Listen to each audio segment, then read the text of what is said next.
ಚಳಿಗಾಲ ಮುಗ್ದು ಬೇಸಿಗೆಗಾಲ ಶುರುವಾಗಿದೆ. ಬೇಸಿಗೆಗಾಲ ಬರ್ತಾ ಇದ್ದ ಹಾಗೆ ಊಟ ತಿಂಡಿ ಅಂತೂ ಸೇರೋದೇ ಇಲ್ಲ. ಏನಾದ್ರೂ ತಂಪನೆಯ ಪಾನೀಯ ಇದ್ರೆ ಕುಡ್ಕೊಂಡು ಹೊಟ್ಟೆ ತುಂಬಿಸ್ಕೊಳ್ಳೋಣ ಅಂತ ಅನಿಸ್ತಾ ಇರ್ತದೆ.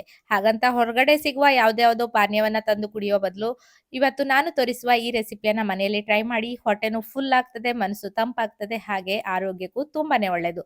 ಹಾಗಾದ್ರೆ ಈ ರೆಸಿಪಿಯನ್ನ ಯಾವ ರೀತಿಯಾಗಿ ಮಾಡೋದು ಅಂತ ನೋಡೋಣ ಬನ್ನಿ. ನಮಸ್ಕಾರ, ನಾನು ಪವಿತ್ರ ಭಾಗವತ್, ಮಿಸೆಸ್ ಭಾಗವತ್ ಚಾನಲ್ಗೆ ನಿಮ್ಮೆಲ್ರಿಗೂ ಪ್ರೀತಿಯ ಸ್ವಾಗತ.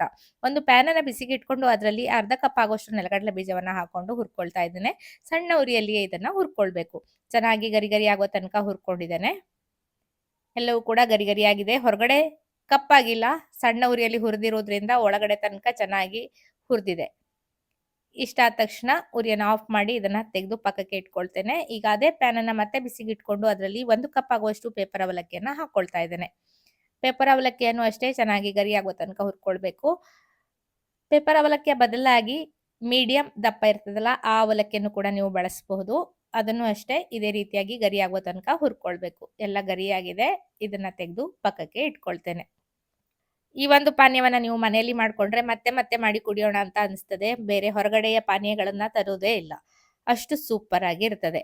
ನಂತರ ಒಂದು ಬೌಲಲ್ಲಿ ಬಾಳೆಹಣ್ಣನ್ನ ಸುಲಿದು ಹಾಕೊಳ್ತಾ ಇದ್ದೇನೆ. ಮನೆಯಲ್ಲಿ ಬೆಳೆದಂತಹ ಕರ್ಬಾಳೆ ಹಣ್ಣನ್ನ ನಾನು ಬಳಸ್ತಾ ಇದ್ದೇನೆ. ಅಥವಾ ಪುಟ್ಬಾಳೆ ಅಂತ ಹೇಳ್ತೇವೆ ನಮ್ಮ ಕಡೆ, ಕದಳಿ ಅಂತ ಹೇಳ್ತಾರೆ, ಅದನ್ನು ಕೂಡ ನೀವು ಬಳಸಬಹುದು. ಮೈಸೂರು ಬಾಳೆಹಣ್ಣಿನಿಂದ ಕೂಡ ಮಾಡ್ತಾರೆ. ಇದಕ್ಕೆ 6 ಬಾಳೆಹಣ್ಣನ್ನ ತಗೊಂಡಿದ್ದೇನೆ. ಅದಕ್ಕೆ 3 ಟೇಬಲ್ ಚಮಚ ಆಗುವಷ್ಟು ಸಕ್ಕರೆಯನ್ನ ಹಾಕೊಳ್ತಾ ಇದ್ದೇನೆ. ಸಕ್ಕರೆಯನ್ನ ಹಾಕಿ ಇದನ್ನ ಚೆನ್ನಾಗಿ ಕಿವುಚಬೇಕು. ಬಾಳೆಹಣ್ಣೆಲ್ಲ ಮೆತ್ತಗಾಗಬೇಕು, ಸಕ್ಕರೆ ಎಲ್ಲ ಅದ್ರ ಜೊತೆಗೆ ಹೊಂದ್ಕೊಂಡು ಕರಗಿ ಹೋಗ್ತದೆ. ಇದನ್ನ ನೀವು ಮಿಕ್ಸಿ ಜಾರಲ್ಲಿ ಕೂಡ ಹಾಕ್ಬೋದು. ಅದಕ್ಕಿಂತ ಈ ರೀತಿ ಕಿವುಚ್ಕೊಂಡ್ರೆ ತುಂಬಾನೇ ಚೆನ್ನಾಗಾಗ್ತದೆ. ಈ ಒಂದು ರೆಸಿಪಿಗೆ ಅಳತೆ ಅಂತ ಏನೂ ಇಲ್ಲ. ಎಲ್ಲವನ್ನ ನಿಮ್ಮ ರುಚಿಗೆ ತಕ್ಕಂತೆ ಹೆಚ್ಚು ಕಡಿಮೆ ಮಾಡ್ಕೊಳ್ಬಹುದು. ಸಕ್ಕರೆ ಸಿಹಿ ಜಾಸ್ತಿ ಬೇಕು ಅಂದ್ರೆ ಜಾಸ್ತಿ ಹಾಕೊಳ್ಳಿ, ಅಥವಾ ಸಿಹಿ ಮೈಲ್ಡ್ ಆಗಿ ಸಾಕು ಅಂದ್ರೆ ಸ್ವಲ್ಪ ಕಡಿಮೆ ಸಕ್ಕರೆಯನ್ನ ಹಾಕಿ ಕಿವುಚ್ಕೊಳ್ಬಹುದು. ಹೊಸಬ್ರು ಕೂಡ ಮಾಡ್ಕೊಳ್ಬಹುದು. ರೆಸಿಪಿ ಹಾಳಾಯ್ತು ಅಂತ ಏನೂ ಆಗೋದಿಲ್ಲ. ಬಾಳೆಹಣ್ಣನ್ನೆಲ್ಲ ಕಿವುಚಿ ಪಕ್ಕಕ್ಕೆ ಇಟ್ಕೊಂಡಿದ್ದೇನೆ.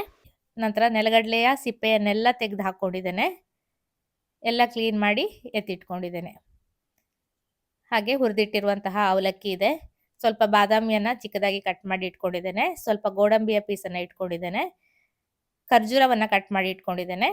ಇದಕ್ಕೆ ಬೇರೆ ಟೂಟಿ ಫ್ರೂಟಿ ಅಥವಾ ಉತ್ತುತ್ತೆ ಎಲ್ಲ ಬೇಕಾದ್ರೆ ಕೂಡ ಸೇರಿಸ್ಕೊಳ್ಬಹುದು. ಹಾಗೆ ಪಿಸ್ತಾ ಎಲ್ಲ ಇದ್ರೆ ಅದನ್ನು ಕೂಡ ಸೇರಿಸ್ಕೊಳ್ಬಹುದು. ಹಾಗೆ ತಣ್ಣನೆಯ ಹಾಲಿರಬೇಕು. ಹಾಲನ್ನ ಕಾಸಿ ಫ್ರಿಜ್ ಅಲ್ಲಿ ಇಟ್ಕೊಂಡು ತಣ್ಣಗೆ ಮಾಡಿಕೊಂಡು ಈ ರೆಸಿಪಿಗೆ ಬಳಸಿದ್ರೆ ತುಂಬಾನೇ ಚೆನ್ನಾಗಾಗ್ತದೆ. ಈಗ ಗ್ಲಾಸ್ ಅನ್ನ ತಗೊಂಡು ಅದರಲ್ಲಿ ಕಿವುಚಿಟ್ಟಿರುವಂತಹ ಬಾಳೆಹಣ್ಣನ್ನ ಹಾಕೊಂಡಿದ್ದೇನೆ. ನಂತರ ನೆಲಗಡಲೆ ಬೀಜವನ್ನ ಹಾಕೊಳ್ತಾ ಇದ್ದೇನೆ. ನಂತರ ಸ್ವಲ್ಪ ಖರ್ಜೂರವನ್ನ ಹಾಕೊಳ್ತೇನೆ. ಇದೆಲ್ಲ ಆಪ್ಷನಲ್, ಬೇಕಂದ್ರೆ ಸೇರಿಸ್ಕೊಳ್ಬಹುದು, ಬೇಡ ಅಂದ್ರೆ ಸ್ಕಿಪ್ ಕೂಡ ಮಾಡ್ಬೋದು. ಯಾವ್ದಾದ್ರು ಒಂದ್ ಇಲ್ಲ ಅಂದ್ರೂ ಕೂಡ ನಡೀತದೆ. ಅವಲಕ್ಕಿ, ನೆಲಗಡಲೆ ಬೀಜ, ಹಾಗೆ ಬಾಳೆಹಣ್ಣು, ಸಕ್ಕರೆ, ಹಾಲು ಇಷ್ಟಂತೂ ಇರ್ಲೇಬೇಕು ಇದಕ್ಕೆ. ಮತ್ತೆಲ್ಲ ನಿಮ್ಮ ರುಚಿಗೆ ತಕ್ಕಂತೆ ಹೆಚ್ಚು ಕಡಿಮೆ ಮಾಡ್ಕೊಳ್ಬಹುದು.